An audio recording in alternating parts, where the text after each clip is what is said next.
the lieutenant governor of South Carolina. He wants to replace Mark Sanford. Remember the guy who claimed he was in the Appalachian Trail, but it actually was Argentina. They both do start with A. I mean, give the guy a break.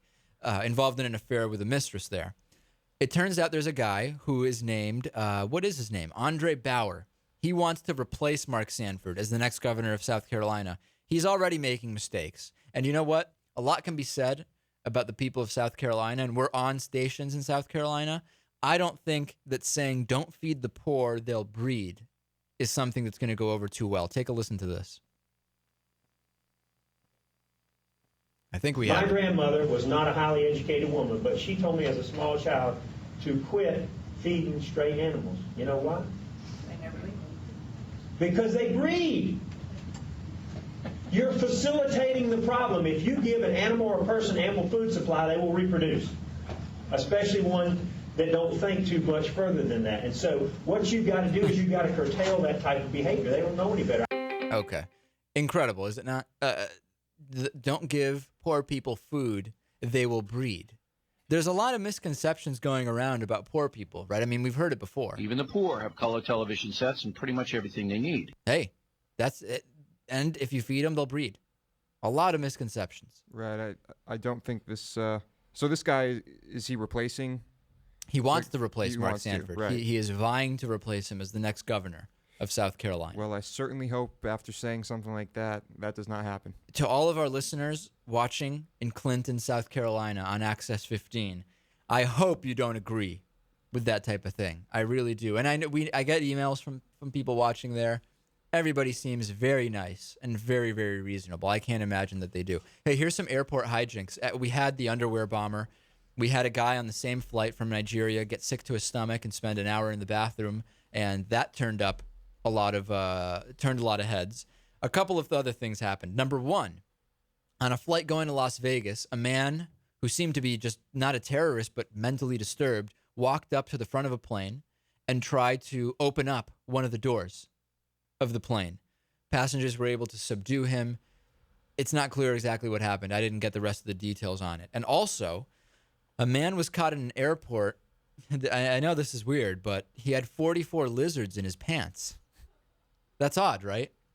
Yes, I think so. This was a German man who had 44 small lizards stuffed into his undies before trying to board a flight. He's been sentenced to prison in New Zealand where he was caught for plundering the country's protected species. His name is Hans Kurt Kubis. He's 58 years old, and he had 44 of these things in his underwear. He's going to spend 14 weeks behind bars.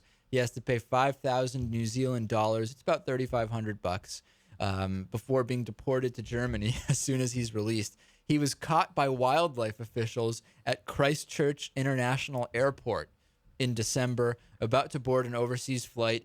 He had 44 geckos in his boxers. Or I think that they were briefs. They were in a hand-sewn package concealed in his underwear. He admitted to trading an exploited species without a permit and hunting absolutely protected wildlife with no authority. Pled guilty to 2 charges and 5 charges under the Endangered Species Act.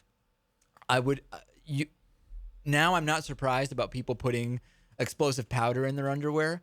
44 lizards, I don't know that I would have expected that. That's not what I would try to transport in my underwear. And don't they bite? That doesn't sound comfortable. Maybe the package kept them at bay, but I would not want 44 geckos in my pants. No. And I know, Lewis, you travel in very bizarre ways and do strange things on planes. You would never think about doing this. No. We know you've been involved in weird airplane situations. Have I? Never with a gecko. Never with any animal. Exactly. That's exactly right. On that note, and I hate to end on such a bizarre note with lizards in a guy's underwear, but that's going to wrap up today's show. Again, I want to mention valleyadvocate.com. There's a best of readers poll. This is big where we are in Western Massachusetts. So to our listeners everywhere, go to valleyadvocate.com. You'll see in the middle of the page, This is get out the vote right here. You got to vote for Dave Pakman. We're getting out the vote. Click on your ballot, and Lewis, we're going to shut your mic off for the rest of the show, which is just a few seconds. You pull up the ballot, go to Media Mavens. There's 2 sections, TV host and radio host. Just put my name in. It'd be great publicity for us if we get this. And please visit our website, midweekpolitics.com. Any last words, Lewis? No. Okay, that's going to do it. Midweekpolitics.com is the website, and we will be back with more next week. Thanks for listening.